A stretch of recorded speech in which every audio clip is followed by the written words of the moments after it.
She was the little one at home. She was the one who was living with us. Her tog Bar sit aller sidste åndedræt. Bar blev 23 år.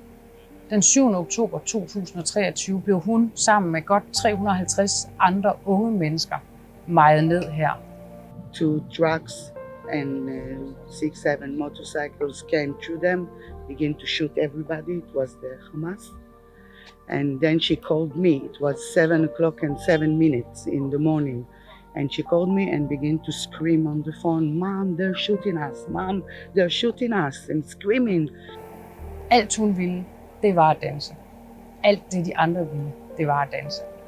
I stedet så endte deres liv lige her. When people ask me, how do you manage it? I tell them, I don't. No. I feel broken every day. Fordi Hamas-terrorister en tidlig morgen kommer ind og mejer alle de unge mennesker ned. Me and my husband saw every video we could see. Because saw your daughter. I saw my daughter screaming and asking to die because she was so much hurt.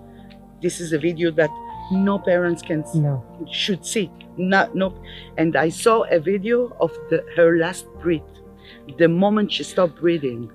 Smukke unge mennesker, der var taget til festival, ligesom så mange andre unge mennesker verden over, men også i Danmark gør. I dag mødte jeg Bars mor, der kunne fortælle historien om, hvordan Bars liv endte. Det er en tragedie, som vi aldrig nogensinde må glemme.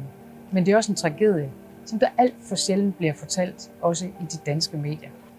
Men lige her, der endte Bars alt for korte liv, og alt hvad hun ville, det var at danse.